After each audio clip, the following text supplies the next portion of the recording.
আসসালামু আলাইকুম, সবাইকে শুভেচ্ছা অভিনন্দন জানাচ্ছি।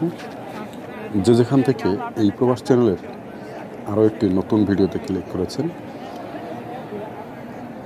তো প্রিয় দর্শক, আপনারা দেখতেই পাচ্ছেন যে ওমরা হজ যেদিন বন্ধ হয়েছিল সেই বন্ধ হওয়ার আগের দিনের দৃশ্য আমি আপনাদেরকে দেখানোর চেষ্টা করছি। তো আমাদের যে এই প্রবাস চ্যানেলের একজন প্রতিনিধি ছিল সেদিন মক্কাতে। আপনারা দেখতেই পাচ্ছেন যে হেরাম শরীফের শেষ দিন, যেদিন ওমরা হজ এবং ট্যুরিস্ট ভিসা সৌদি গভর্নমেন্ট নিষেধাজ্ঞা জারি করেছিল, তার আগের দিনের দৃশ্য এটা। পর্যাপ্ত পরিমাণে মানুষের ঢল ছিল সেদিন। আসলে আমরা আপনাদেরকে দেখানোর চেষ্টা করছি। এবং একটা বিষয় আমি আপনাদেরকে বলে রাখছি, আপনারা যারা আমার চ্যানেল নতুন, অবশ্যই আমাদের চ্যানেলটি সাবস্ক্রাইব করে আমার সাথে যুক্ত থাকবেন। সৌদি আরবের সকল প্রবাসীদের আপডেট সহ মক্কা এবং মদিনার যে সকল নতুন নতুন আপডেট থাকে, আমরা ইনশাল্লাহ চেষ্টা করব আপনাদেরকে জানানোর জন্য। তো প্রিয় দর্শক, আপনারা দেখতেই পাচ্ছেন যে মক্কায় সেদিন, যেদিন মূলত আজ থেকে 4-5 দিন আগে যেদিন মূলত ওমরা হজের উপরে নিষেধাজ্ঞা করেছিল সৌদি গভর্নমেন্ট, সেদিনের দৃশ্য ছিল এটি। পর্যাপ্ত পরিমাণে কিন্তু মানুষের ভিড় ছিল মক্কায়।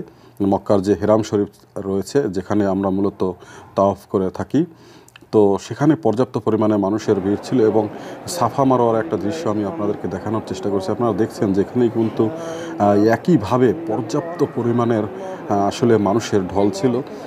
অনেক মানুষ কিন্তু এখানে যারা সৌদি আরবে রয়েছে, সৌদি আরবে মূলত যারা বসবাস করছে, তারাও কিন্তু অনেকেই ভেবেছিল যে সবার জন্যই হয়তো ওমরা হজটি টোটালি অফ করে দেওয়া হবে। তো সেক্ষেত্রে কিন্তু পর্যাপ্ত পরিমাণে মানুষের ঢল ছিল সেদিন। আপনারা দেখতেই পাচ্ছেন কিন্তু এটা কিন্তু সাফা মারোয়ার একটা দৃশ্য, যেদিন মূলত বন্ধ হয়েছিল। তো মদিনার একটা দৃশ্য আপনারা দেখতেই পাচ্ছেন যে আমাদের প্রিয় রাসূল হযরত মুহাম্মদ সাল্লাল্লাহু আলাইহি ওয়াসাল্লামের রওজা মোবারক। তো মদিনার একটা দৃশ্য আমরা আপনাদেরকে দেখানোর চেষ্টা করছি। সেখানেও কিন্তু একই রকমের পর্যাপ্ত মানুষের ঢল ছিল, প্রচুর পরিমাণে। আপনারা জানেন যে মক্কা এবং মদিনা এই দুটি জায়গায় কিন্তু রমজানের সময়, যখন রমজানের আগমন ঘটে, রমজানের সময় কিন্তু পর্যাপ্ত ভিড় থাকে এবং মানুষের ঢল থাকে। আপনারা জানেন যে ইতিমধ্যেই কিন্তু সৌদি গভর্নমেন্ট যে করোনা ভাইরাস আতঙ্কের কারণে কিন্তু সারা বিশ্বব্যাপী তারা কিন্তু, আপনারা জানেন যে 49টা দেশকে কিন্তু সৌদি আরব ট্যুরিস্ট ভিসা এবং ওমরা ভিসা দিয়ে থাকে। তো সেই ভিসা কার্যক্রম কিন্তু তারা বন্ধ করে রেখেছে। আসলে মূলত আপনারা জানেন যে ইতিমধ্যেই ইরান থেকে আগত 6 সৌদি নারী কিন্তু করোনা ভাইরাস আক্রান্ত হয়েছে। তাদেরকে কিন্তু বাহরাইন এবং দুবাইতে তাদের আপনারা জানেন। আর একটা কথা আপনাদেরকে বলে রাখছি, আপনারা জানেন যে সৌদি আরবে কিন্তু ইরান থেকে সরাসরি কোনো ফ্লাইট নেই। এবং সেই ফ্লাইট না থাকার কারণে কিন্তু ইরান থেকে যারা সৌদি আরবে প্রবেশ করতে চাচ্ছিল, তারা কিন্তু বাহরাইন হয়ে এবং দুবাই থেকে আসার চেষ্টা করেছিল। তো সেখানে কিন্তু তাদের করোনা ভাইরাস আক্রান্ত হয়েছে, এটা কিন্তু প্রুফ হয়েছে।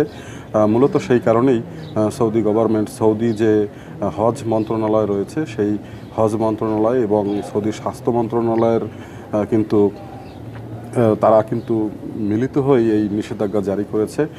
প্রিয় দর্শক, একটা কথা অনেকেই আমাদের কাছে জানতে চাচ্ছিলেন যে ভিডিওর কমেন্ট বক্সে, যে ভাই ওমরা হজ এবং যে ট্যুরিস্ট ভিসা বন্ধ করা হয়েছে, এই ট্যুরিস্ট ভিসা এবং ওমরা হজ ভিসা আবার কবে খুলবে। তো তাদের উদ্দেশ্য করে আমরা আসলে মূলত তাদেরকে বলতে চাই যে সৌদি আরবে যে ওমরা এবং ট্যুরিস্ট ভিসা বন্ধ করা হয়েছে, এটা কিন্তু মূলত সাময়িক সময়ের জন্য বন্ধ করা হয়েছে। এবং আপনারা জানেন যে সৌদি গভর্নমেন্টের পক্ষ থেকে একটা বিষয় কিন্তু স্পষ্টভাবে জানিয়ে দেওয়া হয়েছে যে যারা মূলত ওমরা এবং ট্যুরিস্ট ভিসার জন্য টাকা দিয়েছেন বিভিন্ন এজেন্সিকে, এবং অনেকেই কিন্তু বিভিন্ন এয়ারলাইন্সের টিকিটও কেটেছিলেন। তো সৌদি হজ মন্ত্রণালয় এবং ট্যুরিস্ট ভিসার যে কার্যক্রম, যেখান থেকে মূলত আসলে নির্দেশনা দেওয়া হয়, তারা কিন্তু জানিয়ে দিয়েছে যে যারা মূলত টাকা পয়সা দিয়েছেন ওমরা হজের জন্য এবং ট্যুরিস্ট ভিসার জন্য, তার সেই সব ফ্লাইট সংস্থা এবং যে এজেন্সি সংস্থাকে কিন্তু অলরেডি বলে দেওয়া হয়েছে যে তাদের যারা যেসব ওমরা হাজিরা টাকা পয়সা দিয়েছে, তাদের টাকা পয়সা কিন্তু ফেরত দেওয়ার জন্য কিন্তু অলরেডি তারা বলে দিয়েছে। এবং আপনারা জানেন যে বাংলাদেশের কিন্তু যে বাংলাদেশ এয়ারলাইন্স রয়েছে, সেই বাংলাদেশ এয়ারলাইন্সের কিন্তু একটা সংস্থা, তারা কিন্তু সংবাদ সম্মেলন করে অলরেডি সবাইকে জানিয়ে দিয়েছে যে যাদের টাকা পয়সা রয়েছে, বিমানের টিকিট যারা কেটেছেন এবং এজেন্সিকে যারা টাকা দিয়েছেন, তারা কিন্তু টাকা চাইলে ফেরত নিয়ে যেতে পারেন। এবং আর একটা বিষয়ে তারা জানিয়েছিল যে যদি আপনারা আবার পরবর্তীতে যেতে চান, সেক্ষেত্রে টাকা ফেরত নেওয়ার দরকার নেই। পরবর্তীতে আপনারা চাইলে এখন মানি রিসিপ্ট নিয়ে রাখতে পারেন, যাতে পরবর্তীতে আপনারা আবার সেই সেম টাকা এবং সেম টিকিটে আপনারা আসতে পারেন। তো প্রিয় দর্শক, আমি আপনাদেরকে আরও একটা বিষয় আমি জানিয়ে রাখছি। আপনারা জানেন যে অনেকেই কিন্তু এই যে উমরা এবং ট্যুরিস্ট ভিসা বন্ধ হওয়ার কারণে অনেকেই কিন্তু আমাদের যে বাংলাদেশে বিভিন্ন ধরনের বিভ্রান্তি ছড়াচ্ছে। অনেকেই বলে থাকে যে কাজের ভিসা এবং সৌদি আরবের সকল ধরনের ভিসা কিন্তু বন্ধ হয়েছে, এরকমের কিন্তু একটা বিভ্রান্তি ছড়াচ্ছে। তো তাদের উদ্দেশ্য করে আমি বলতে চাচ্ছি যে আসলে কিন্তু শুধুমাত্র ট্যুরিস্ট এবং উমরা ভিসাই বন্ধ করা হয়েছে। কাজের এবং বিজনেস যে ফ্যামিলি ভিসা, এই সকল ভিসা কিন্তু সৌদি আরবে এখনও খোলা রয়েছে, এদের কিন্তু তেমন কোনো সমস্যা নেই।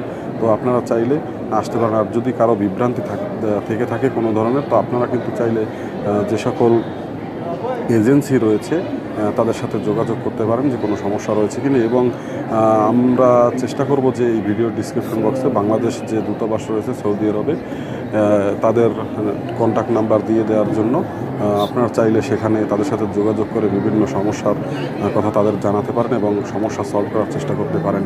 তো প্রিয় দর্শক, আপনারা দেখতেই পাচ্ছেন আমাদের প্রিয় নবী হযরত মুহাম্মদ সাল্লাল্লাহু আলাইহি ওয়াসাল্লামের রওজা মুবারক। এখানে কিন্তু পর্যাপ্ত পরিমাণে মানুষের ভিড় ছিল সেদিন, যেদিন আসলে মূলত উমরা, হজ এবং ট্যুরিস্ট ভিসা বন্ধ করে দেওয়া হয়েছিল। তো প্রিয় দর্শক, ভিডিও শেষ করার আগে আমি একটা বিষয় আপনাদেরকে আবারও বলে রাখছি। আপনারা যারা মূলত আমাদের চ্যানেলে নতুন এবং সৌদি আরবের সকল আপডেট দেখে থাকেন, অবশ্যই ভিডিওগুলি সবার সাথে শেয়ার করবেন। এবং আপনি যদি আমাদের চ্যানেলে নতুন হয়ে থাকেন, অবশ্যই আমাদের চ্যানেলে সাবস্ক্রাইব করে আমার সাথে যুক্ত থাকবেন। এবং ভিডিওটি যদি অবশ্যই ভালো লেগে থাকে আপনাদের, অবশ্যই কিন্তু ভিডিওতে একটা লাইক এবং কমেন্ট করে জানাবেন আমাদের আপডেটগুলি আপনাদের কেমন লাগে। আর আরও একটা বিষয় আমি আপনাদেরকে জানিয়ে রাখছি, সৌদি আরবের বিভিন্ন কাজ এবং সৌদি আরবের প্রবাসীদের আকামা খরচ এই সংক্রান্ত বিভিন্ন ধরনের আপডেট আমাদের চ্যানেলে দেওয়া রয়েছে। আপনারা চাইলে পেছনের যে প্রিভিয়াস ভিডিওগুলো রয়েছে সেগুলো দেখতে পারেন। এবং কারো যদি কোনো বিষয় আরও জানতে ইচ্ছা হয়, অবশ্যই কমেন্ট বক্সে কমেন্ট করতে কিন্তু ভুলবেন না। ভালো থাকবেন, দেখা হবে আবারও নতুন কোনো আপডেট নিয়ে। আল্লাহ হাফেজ।